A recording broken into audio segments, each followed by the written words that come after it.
भरपूर जीवन तेरे लिए,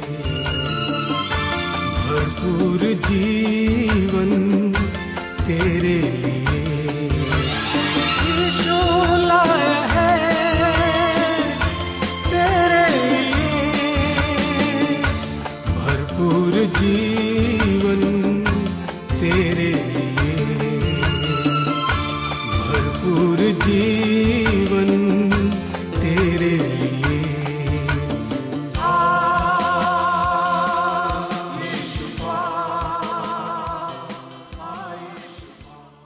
जीवन का संदेश सुनने वाले प्रत्येक भाई बहनों, प्रभु यीशु मसीह के मधुर नाम में सबको नमस्कार।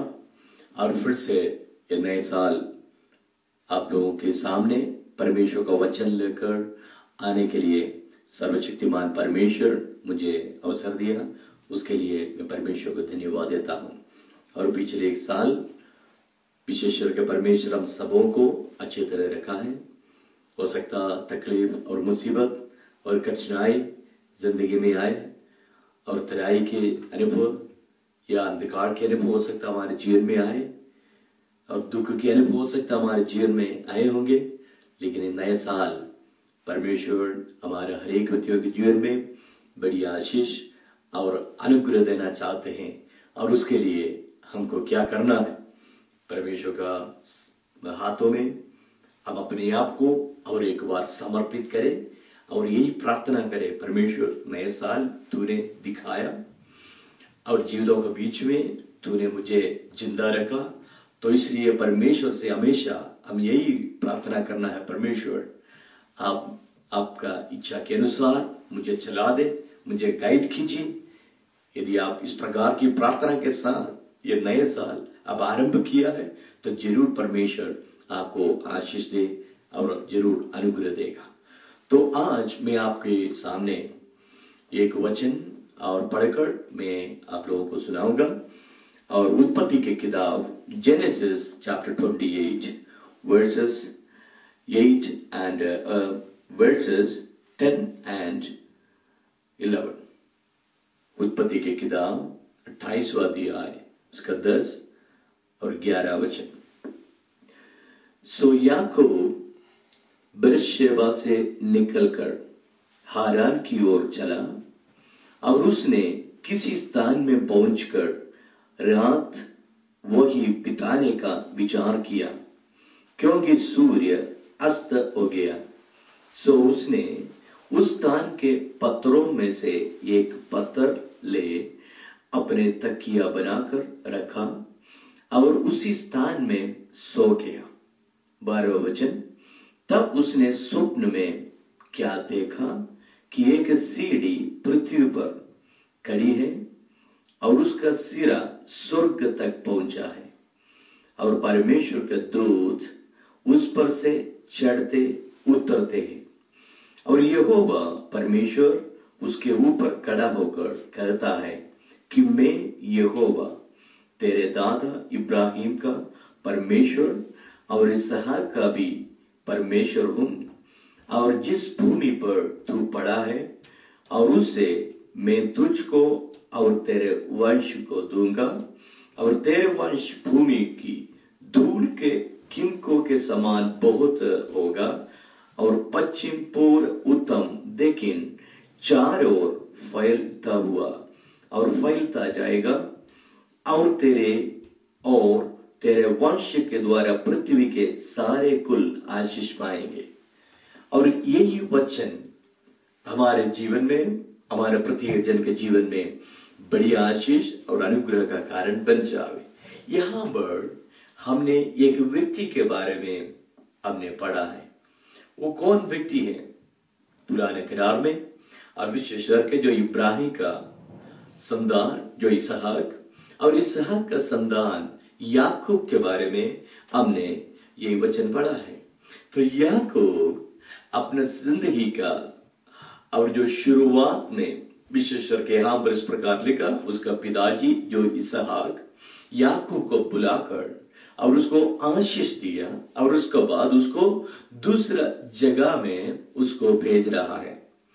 और कुछ कारण यही है कि उसके जीवन में कुछ पाप या पाप स्वभाव उसके जीवन में आए और उस पाप के कारण उसको अपना घर में नहीं रह पाए और उस घर में या उसका घर में उसका पेरेंट्स के साथ वो नहीं रह पाए। उसका कारण यही है कि पाप आकर उसके भाई से उसको अलग किया है, पाप आकर और उसके पेरेंट्स से उसको अलग किया है। और उसका बाद बाइबल कहता है कि उसके पिताजी उसको ये कहा है कि और तेरे भाई हो सकता तुझे मार डालेगा, तो इसलिए अच्छा है कि तू यहां से चले जा और तू अपने मामा के घर की ओर तू चले जा ताकि तुम अच्छा से वहां रह सकोगे। तो वही बात सुनकर याकूब अपने पिताजी के जो आशीषों को पाकर वो अपने जिंदगी शुरू किया है, जीवन की यात्रा। हम थोड़ा सोचिएगा, एक व्यक्ति अपने जिंदगी में अकेला वो जा रहा है मरुस्थल की यात्रा में। यात्रा थोड़ा सोचिए, मरुस्थल की यात्रा बहुत कठिन होता है, मरुस्थल की यात्रा इजी नहीं है। और उसी समय उसके पास कोई या डोंकी या हॉर्स और नहीं था वो चढ़कर यात्रा करे या सफर करे।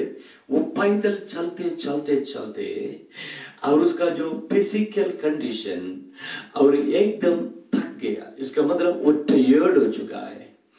आखिरी बाइबल कहता है सूरज भी अस्त हो गया, इस प्रकार लिखा हुआ है। तो उसका मतलब यही है कि आगे बढ़ने के लिए कोई रास्ता नहीं है।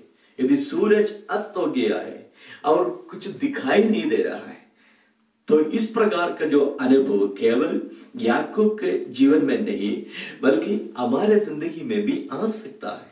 आप थोड़ा अपने जीवन की ओर थोड़ा सोचिए, आप जो जा रहा है अब अच्छा खुशी के साथ हो सकता आप जा रहा है, अब रास्ता में कठिनाई आई, रास्ता में दुख और मुसीबत आई, आपको आगे जो नहीं बढ़ पाते हैं। तो इस प्रकार का जो अनुभव अनेक व्यक्तियों के जीवन में दुख पैदा करते हैं। तो याकूब की जिंदगी में भी इस प्रकार का जो दुख आया और उसने ये सोचा कि मैं अकेला हूं, मेरे साथ कोई नहीं है, हो सकता ईश्वर भी मुझे छोड़ दिया है। तो इस प्रकार दुख के साथ वो अंदर ही अंदर कहते हुए, अंदर ही अंदर रोते हुए वो ऐसे जा रहा है। जाते जाते उसने देखा जो सूरज का किरण कम होते जा रहा है और अंधकार छा गया है और उसने ये सोचा कि अभी मैं आगे बढ़ नहीं सकता है, आगे मैं चल नहीं सकता। उसने एक पत्थर लेकर तकिया बनाकर वहां वो सो गया है। उस सोते समय उसका मन से बहुत सारे विचारें उसके मन के अंदर आ गया है। मैं अकेला हूं, अकेलापन महसूस किया है और साथ साथ उसके जीवन में जो पाप के बारे में और एक पछतावा उसके हृदय के अंदर आ गया है। व्यक्तिगत जीवन में और हर एक इंसान के जीवन में परमेश्वर इस प्रकार एक अवसर देता है, अपॉर्चुनिटी देता है कि परमेश्वर का समीप आने के लिए अपने जीवन में किया हुआ जो पापों को और स्मरण करने के लिए और उसको पछताव के साथ उसको छोड़ने के लिए हर एक इंसान के जीवन में परमेश्वर अवसर देता है। आपके जीवन में अवसर देता है, मेरे जीवन में परमेश्वर अवसर देता है, मेरे सुनने वाले हर एक व्यक्तियों के जीवन में परमेश्वर अवसर देता है। जो पाप हमने किया है और पाप से परमेश्वर से क्षमा मांगे और पछताव के साथ आंसुओं के साथ गिड़गिड़ा कर प्रार्थना करते हुए अपने पापों को छोड़ दे और एक नया जीवन शुरू करे, तो परमेश्वर हर एक व्यक्तियों को अवसर दिया। तो आज मेरा जो वचन सुनने वाले, जो जीवन का संदेश सुनने वाले प्रत्येक जन को परमेश्वर अवसर देता है। आज एक चुनौती का दिन है, आज एक चुनौती का दिन है। आज आप अपने जीवन में एक नया डिसीजन ले सकता है। जिंदगी का शुरुआत विशेष करके नए साल के जो आरंभ में आप एक डिसीजन ले सकता है। क्या डिसीजन? ये परमेश्वर में मेरे जिंदगी में मैं अकेला जा रहा हूं, लेकिन तू मेरे साथ रहकर मुझे सहायता और मदद कीजिए। मेरे सारे पापों को धोकर मुझे शुद्ध कीजिए। यहां पर हमने पढ़ा जो याकूब अपने जीवन में अकेलापन महसूस किया है, वो सोते समय ईश्वर या परमेश्वर ने उसके जीवन में क्या किया। यहां पर लिखा है कि परमेश्वर एक दर्शन के द्वारा उससे बात किया है। जब हम अकेला मन जो रहता है, जो अकेलापन हमारे जीवन में महसूस होता है, या हो सकता सब लोग छोड़ दिया, हम अकेला रह गया, और उसी वक्त आप क्या करोगे? बहुत से लोग इसी हालत में अपने आप को खत्म कर देता है। अपने आप को, जो बहुत से लोग अपना वैल्यू ना समझते हुए बहुत से लोग अपने जिंदगी को खत्म करते हैं। लेकिन ये पर जब अकेला याकूब रहते समय सर्वशक्तिमान परमेश्वर दर्शन के द्वारा दर्शन देखकर परमेश्वर उनसे बात किया है। क्या आप इस प्रकार का जो दर्शन देखना चाहते हैं? आप अपने जीवन में जो परमेश्वर आपसे बात करने के लिए आप चाहते हैं, तो आज आपको सुनहरा मौका है। आपको क्या करना है? तो नंबर 1, आप क्या करना है आपके जीवन में? तो ईश्वर पर पूरा भरोसा रखना है। तो ईश्वर पर पूरा भरोसा रखकर आप अपना जिंदगी शुरू करें, और निराश होकर अब बैठने का जरूरत नहीं है। और बैठते समय परमेश्वर की ओर आपको देखना है, और अपने हृदय के अंदर हृदय से आपको प्रार्थना करना होगा, परमेश्वर मैं अकेला हूं, मेरे साथ आप बातचीत कीजिए। मैं क्या करना है, क्या नहीं करना है, और तू मुझसे बातचीत कीजिए। यदि आप इस प्रकार परमेश्वर से प्रार्थना करें, तो परमेश्वर अपने आप आपके सामने प्रकट होकर जरूर आपके साथ बात करेंगे। तो जीवन का संदेश आपके लिए एक शुभ संदेश है, एक गुड न्यूज है, ताकि आप हो सकता जो निराशा में आप रहते होंगे, आप अकेला रहते होंगे, आपका जो मन में बहुत सारे चिंताएं जो आ जाते हैं, क्यों इस दुनिया में रहना है, मैं अकेला हूं और मैं अपने जिंदगी को खत्म करना चाहता हूं। इस प्रकार जो शैतान आपके हृदय के अंदर बहुत सारे गलत चिंताएं, जो गलत विचार आपके जो सामने या आपकी जिंदगी में लाते हैं, तो आपको क्या करना होगा? तो आपको परमेश्वर की ओर आपको देखना होगा। यदि आप परमेश्वर की ओर आप देखोगे, तो परमेश्वर आपकी ओर देखोगे। तो बाइबल कहता है मेरे समीप आओ, मेरे निकट आओ, तो मैं तुम्हारे निकट आऊंगा।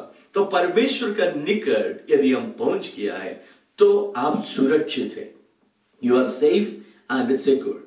तो इसलिए क्या करना है? परमेश्वर के हाथों में अपने आप को समर्पित करना। यहां पर जो याकूब अपने जिंदगी में क्या किया, वो सो गया, तो परमेश्वर खड़े होकर उसको दर्शन दिया और उससे इस प्रकार कहा, हे याकूब, तू अकेला नहीं है, तेरे दादा इब्राहिम और तेरे पिताजी इसहाक, उनका परमेश्वर मैं हूं। मैं उनके साथ किस प्रकार जो रहा, वैसे मैं तुम्हारे साथ भी मैं रहना चाहता हूं, और तेरे संतान के लिए मैं इस देश में दूंगा, और इस दुनिया के सारे लोग और तेरे द्वारा, तेरे संतान के द्वारा, तेरे वंश के द्वारा आशीष पाओगे। देखो कितना अनुग्रह की बात है। तो याकूब अपने जीवन में ये सोचा, मैं अकेला हूं और मैं जो मेरा जिंदगी मैंने जो गया है और कोई आशा मेरे जीवन में नहीं। तो इस प्रकार सोचते हुए और जिंदगी में अशांति के साथ वो रहा। सर्वशक्तिमान परमेश्वर क्या किया है? प्रकट होकर उससे प्रेम के साथ उससे बात किया है, क्योंकि एक पापी इंसान के जीवन में भी परमेश्वर यही करता है।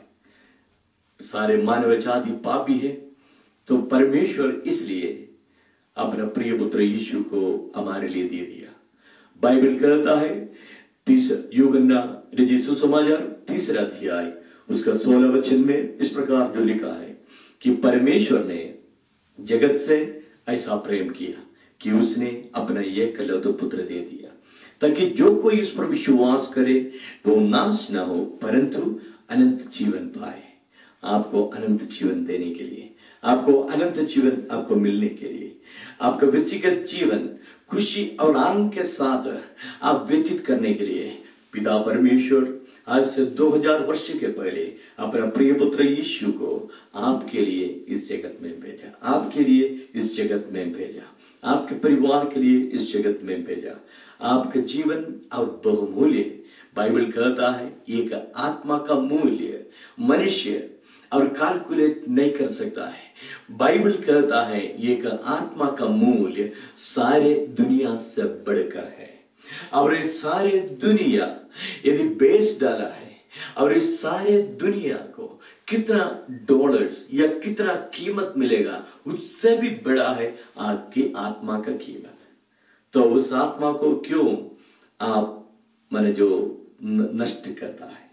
आपकी आत्मा परमेश्वर के सामने बहुमूल्य, इसलिए बाइबल कहता है क्या तुम नहीं चाहते, क्या तुम नहीं जानते कि तुम परमेश्वर का मंदिर हो? आपका मंदिर, आपका शरीर परमेश्वर का मंदिर है। आपका शरीर परमेश्वर का मंदिर है। आ सकता मैंने जो उस मंदिर में जो परमेश्वर खुद वास करना चाहते हैं। तो आज मेरे सुनने वाले प्रत्येक भाई बहनों, तो मैं आपके साथ यही प्रार्थना आपके लिए जरूर करूंगा कि आपका मंदिर, आपका व्यक्तिगत जीवन परमेश्वर के लिए ये नए साल समर्पित करें, तो आपके जीवन की यात्रा जरूर सफल हो जाएंगे। आप जो कुछ करें और उसमें परमेश्वर आशीष और बरकत आपको देंगे। तो मेरे साथ यही प्रार्थना करें। प्रिय परमेश्वर, और ये सुंदर समय और मेरे जीवन में जो दिया है कि ताकि और जीवन का संदेश को लेकर और लोगों के सामने मैं आ सकूं। सर्वशक्तिमान परमेश्वर, विशेष करके नए साल जो याकूब के समान बहुत से लोग अपनी जिंदगी में निराश होकर और जो यात्रा कर रहा है, और सूरज भी उनके जीवन में कभी कभी जो अस्त हो चुका है, और जो निराशा में रहने वाला हर एक इंसान से आप प्रकट होकर बात कीजिए। विशेषकर आज जीवन का संदेश के द्वारा कितने लोगों से आपने बात किया है, और सबों को आप आशीष दीजिए। जो रोगी हो, दुखी हो, जो कर्ज में और जो डूबा हुआ हो, तो अशांति के साथ जो रह रहे होंगे प्रभु जी, और उनके लिए हम दुआ करते हैं और तुम उनको शांति दे और आनंद दे, और जीविता परमेश्वर को अपना कर उनका हर एक व्यक्तियों का जो शरीर परमेश्वर का मंदिर के रूप में बनाकर परमेश्वर के साथ वास करने के लिए हर एक इंसान को तो तैयार कीजिए प्रभु जी। ये नए साल हर एक व्यक्तियों के जीवन में एक आशीष और अनुग्रह का कारण बन जावे। प्रभु यीशु मसीह के पवित्र नाम से मांगते हैं, सुन और ग्रहण कर, आमीन। और ये नए साल हर एक व्यक्तियों को परमेश्वर आशीष दे, नए साल मुबारक हो। और जो हमारे साथ यदि आप कनेक्शन रखना चाहते हैं या कुछ संपर्क करना चाहते हैं तो यही पता पर आप कॉल कर सकता है और लिख सकता है, और आपका सारे प्रश्नों के लिए हम दुआ करेंगे। परमेश्वर आप सबों को आशीष दे। God bless you. भरपूर जीवन तेरे लिए, भरपूर जीवन तेरे